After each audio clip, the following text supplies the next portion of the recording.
السلام عليكم أولاد خالتي المحترمين.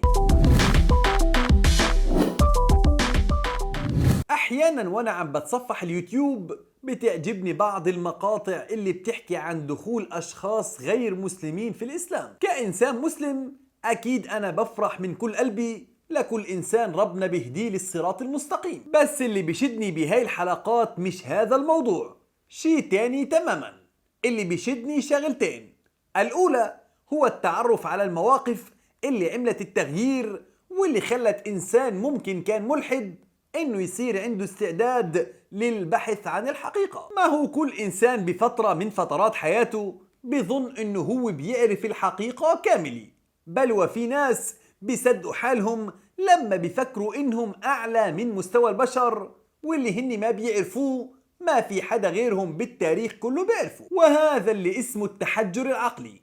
وهي مصيبة كبيرة إذا الإنسان وقع فيها. عشان هيك بحضر هيك مقاطع على لسان أصحابها الأصليين بهدف إني أعرف شو كانت نقطة التحول بالضبط، شو الحدث اللي صار مع كل واحد فيهم حتى صار عنده الاستعداد إنه يقبل يراجع عقله ويراجع معتقداته. لأنه عن جد الموضوع في غاية الصعوبة، تعيش على شي وفجأة تكتشف إنه طول عمرك عايش غلط. النقطة الثانية اللي ببحث عنها إنه لما الواحد منهم وصل للحقيقة واقتنع فيها بإرادته طبعا وتفكيره الكامل، هل كان عنده استعداد حقيقي إنه يتخلى عن كل حياته السابقة ويعمل شيء مش متربي عليه؟ وأكيد رح يوصل لدرجة تغيير نمط حياته وسلوكه بكل تفصيل من التفاصيل. كيف هدول الناس امتلكوا القدرة والثبات إنه ياخدوا هيك قرار؟ في ناس كتير ما بتجرؤ تاخد قرار أقل منه وأصغر منه بكتير. بحلقة اليوم رح نتعرف على صبيتين، واحدة من الولايات المتحدة الأمريكية والتاني من كندا، بيحكوا لنا قصة إسلامهم مع التركيز على أجوبة هدول السؤالين اللي حكينا عنهم. شو الحدث اللي خلاهم يعيدوا التفكير، وكيف امتلكوا الإرادة لتغيير نمط حياتهم. الصبية الأولى هي جين براون، وخلونا ناخد نبذة عن اللي صار معها. What brought me to Islam is me trying to convince someone else to become a Christian. So we see how that turned out.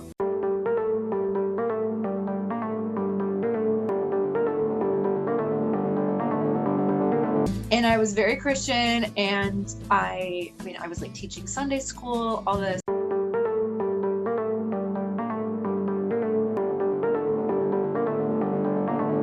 And he was like, yeah, no, I'm not gonna do that. So I was like, what the heck? What has him so stuck on his religion that he won't even come for an hour?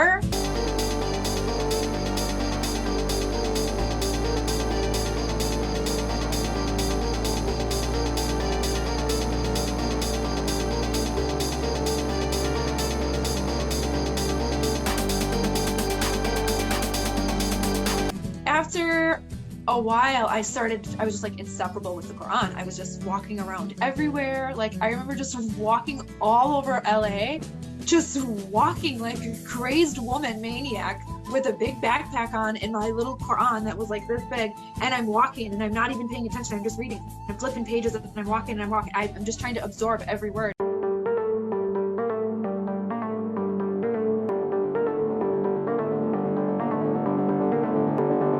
I didn't really know what was going to happen, but I knew that I needed to make hijrah because I'm living in LA, and it's like I'm like cruising Sunset Boulevard at night, like hanging with celebrities and living this like glamorous life that everyone wants that I could care less about. So I said, I gotta move, I gotta get out of here. And especially if I want to become Muslim for real, I cannot do that living in Hollywood. Like, مثل ما شفتوا الحدث اللي صار معاها كان كتير بسيط. عم بتحاول تقنع زميل بيشتغل معاها انه يروح معها على الكنيسة، وامام رفضه طلبت منه انه يجيب لها مصحف عشان تثبت له انه معتقده كله على بعضه غلط. اسمعوا كلامها حول هاي النقطة بالتفصيل. I have a Bible and I can quote Bible verses to you all day long, but it doesn't affect you because it's not your book. It's not your verses, it's not your scripture. What do you care? Okay, fine. Give me your book. Give me this Quran or whatever it is that you're reading, your moon and stars worshiping book. And I said, let me read that. And then I'm going to use your text against you to prove to you why none of this makes sense and this is why you should be Christian. That did not go as planned. And soon after, I found myself in a mosque by myself, wandering in with like jeans, ripped jeans, a V-neck t-shirt, flip-flops. And the guy was like, whoa, salam alaikum, let's get a scarf on you if you want a tour. So I was like, okay. And before I knew it, I was just blown away by the truth of this book that I was supposed to be using for research only. And pretty soon I was like, I think I know what I need to do. And this is hilarious because I've always thought Muslims are crazy people. جمل بسيطة وواضحة وصادقة، لكن في الحقيقة تختزل معاناة وتفكير. تخيل هاي الصبية وهي عم تقرأ بكتاب قبل كل شيء هي رافضة إنه كتاب صحيح، وتاني شيء عم بتدور فيه على تناقضات، وتالت شيء فكرتها المسبقة عن كل المسلمين إنه جماعة مجانين وإنه بيعبدوا الشجر والنجوم. ومع هيك راحت فتحت عقلها عشان تتعرف، ولأنها كانت صادقة فربنا سبحانه وتعالى أراها الحقيقة. هي عملية مش سهلة أبدا، هاي مسألة شاقة وصعبة إنه إنسان يتقبلها.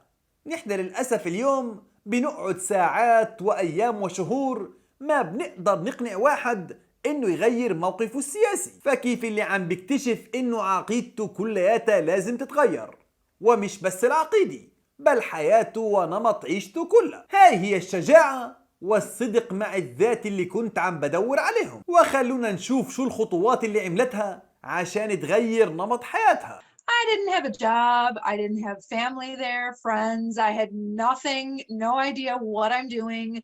I don't speak Arabic. I don't speak French. And no one there speaks English. Amazing. Good choice. I didn't really know what was going to happen, but I knew that I needed to make hijrah because I'm living in LA and it's like, I'm like cruising Sunset Boulevard at night, like hanging with celebrities and living this like glamorous life that everyone wants that I could care less about. So I said, I gotta move, I gotta get out of here. And especially if I want to become Muslim for real, I cannot do that living in Hollywood. Like, it's never gonna happen. My friends will never accept this. They'll tease me. I'll just be, just a pile of nothing because everybody's going to be like, okay, what are you, some wannabe Arab? Okay, you're Muslim, whatever, let's go out. I knew that they weren't going to take me seriously. So I said, okay, that's fine. If my surroundings are going to change who I am, then if I want to change who I am, I should change my surroundings. So I did that, moved to Morocco and decided to take my shahada there in Casablanca. بكلمات بسيطة حكيت عن كم كبير وهائل من المصاعب اللي واجهتها، تغيير المهني والأصحاب ونمط الحياة والذهاب إلى بلد ما بتعرف حتى اللغة تبعته ولا بتعرف فيه أي حدا. تركت حياة كتار من شبابنا وبناتنا بيحلموا يعيشوها، حياة المشاهير والسهرات والذي منه.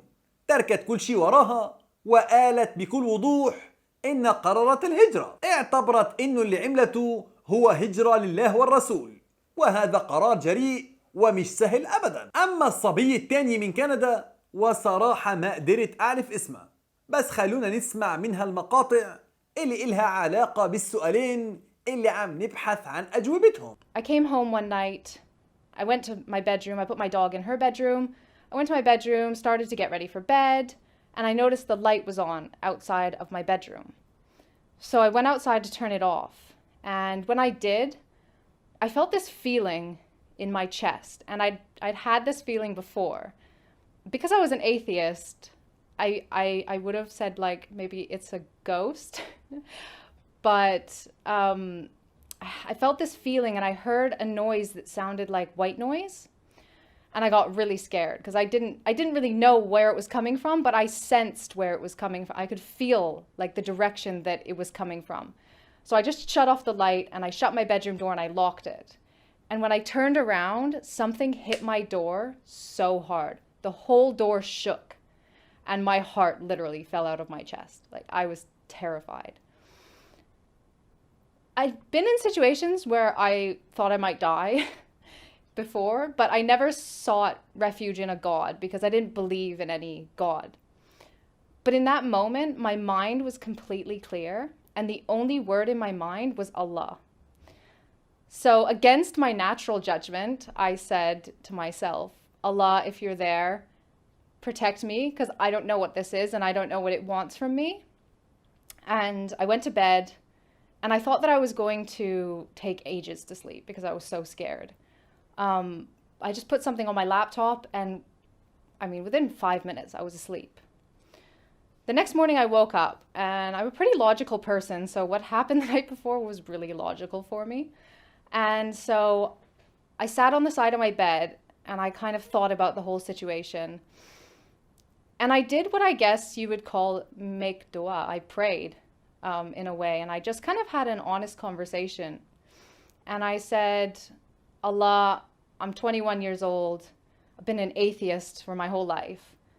أكيد كتار بعد ما يشاهدوا المقطع السابق راح يحاولوا كل واحد يروح يفسر الموضوع بطريقته الخاصة، وراح تسمع حكي كتير. بس الحقيقة الواضحة اللي ما بدها تفسير إنه المعتقد هو مسألة شخصية ويخضع لتجربة شخصية، وكل إنسان له قصة بتختلف عن غيره. هاي الصبية كانت عم تحكي عن تجربتها الخاصة، وعم تحكي عن أحاسيسها اللي وصلت لدرجة إنها قررت تراجع موقفها بالإلحاد وهي عمرها 21 سنة. أنا بعرف ناس لما صار عمرهم 21 سنة ختموا العلم كله وعملوا ملحدين. ما هيك يا قصي؟ ما علينا يا ابن خالتي. أكيد هاي الأخت لما كانت ملحدة كان عندها نمط حياة بتناسب مع معتقدها في الحياة، فكيف قررت تتخلى عن نمط حياتها؟ خلونا نسمع. And so I started asking people, what does Allah teach? Why do you pray? What are you afraid of? And I started to beta test Islam in my life. So if I got taught that Allah teaches patience and Allah loves us to be patient, I would implement that in a traffic jam when I feel so impatient with the person in front of me. And the situation would get better, or I would at least feel better. And I felt this positive influence happening in my life. So I went to France in April for work. And I actually stopped drinking while I was there. And this was months before I even thought about really converting. And I feel like these were baby steps that Allah was putting in my life to make it not such a big change when I finally decided to make the decision that He knew I would make eventually. So it was coming to Ramadan, and I know all of my Muslim friends back then were very Muslim in Ramadan. Even if they weren't very Muslim the rest of the year, in Ramadan they practiced everything. So I said Ramadan is a good time to see what it's like to really be a Muslim, because my character is if I do something, I do it 100% or I don't do it at all. So I printed out a piece of paper that taught me how to pray. I wore hijab, I fasted every day, I read a chapter of Quran every day. And it must have been about halfway through Ramadan and halfway through the Quran that I realized I didn't want to die tomorrow and not be Muslim. And I truly believe that if I hadn't converted to Islam and died, then I wouldn't be going to Jannah. So I Googled, how do you take your Shahada? And I sat there after Isha by myself and did my Shahada in English. مرة تاني برجع بقول إنه اللي بيعجبني بهيك قصص هي البساطة البعيدة عن التعقيد. يوم بعد يوم وقصة ورا قصة بزداد قناعة إنه رغبة الناس في الدخول إلى الإسلام كبيرة جدا وعند غير المسلمين، ويوم بعد يوم بزداد قناعة إنه الأسباب اللي بتخلي غير المسلمين يقتنعوا بالإسلام أبسط بكتير من اللي بتصوروا كثير من المسلمين وحتى علماء الدين. الناس عم بتدور عن الاطمئنان الروحي والوضوح العقلي مع بعض، وهذا طبعا متوفر في الإسلام. واللي بيخلي الناس تقبل على الإسلام مش دروس في العقيدة ولا دروس تفسير ولا محاججات ومناظرات عقلية، لا أبدا، أحداث أبسط من هيك بكتير. وربنا سبحانه وتعالى بيسخر للصادقين سبل الهداية، بس بيبقى الأساس باللي سمعناه هو شغلتين: الانفتاح الصادق والاستعداد للقيام بما يجب القيام به. في كل القصص اللي سمعناها عن ناس سواء رجال أو نساء دخلوا في الإسلام كنا نشوف الاستعداد لتقبل الحقيقة مهما كانت مخالفة لكل تربيتهم وأفكارهم السابقة، وكمان الاستعداد لتغيير نمط حياة كامل.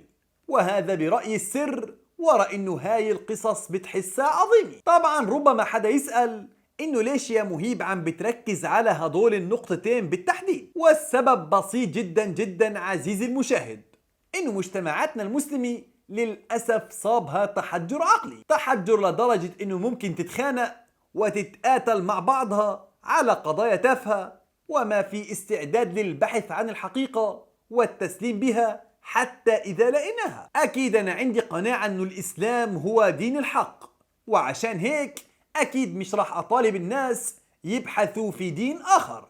لكن خبرني، فيك تقنع واحد مسلم بهاي الأيام إنه يبطل تفكير طائفي؟ فيك تقنع واحد مسلم اليوم إنه يقبل مجرد الاطلاع على رأي غيره من المسلمين مش من غير المسلمين؟ الغريب بالموضوع إنه نحن اللي علمنا العالم التسامح والانفتاح وقبول الرأي، بس يبدو إنه تركناهم في التاريخ وفي الماضي وما جبناهم معنا، بل وما عنا أي حرج نتغنى بأمجادنا. والسؤال الثاني، هل عند كثير من المسلمين الاستعداد إنه يغير نمط حياته كرمال الحقيقة؟ كرمال الإسلام نفسه اللي هو مقتنع فيه؟ ما تتسرع بالجواب، وخليني أعطيك مثل كتير بسيط. كلياتنا بنعرف إنه الاحتلال ظلم، وإنه يجب تحرير المقدسات، وإنه ربنا سيحاسب كل واحد فينا شو اللي عمله. كم واحد فينا مستعد يغير نمط حياته كرمال الالتزام بهاي الحقيقة والتكليف الواضح اللي ما عليه أي غبار؟ راح نسمع كتير أعذار، بل راح تلاقي إنه في كثار من شبابنا مش قادر يجبر حاله إنه يخفف قعدة على الكمبيوتر وحتى على الأفلام. وهون بتشوف قد اللي عملوها دول الصبيتين وأمثالهم هو عمل كبير وشجاع. بس شو بالنسبة لكل واحد فينا؟ هل هو على استعداد كامل ليوم القيامة؟ بس هيك، والسلام عليكم ورحمة الله تعالى وبركاته.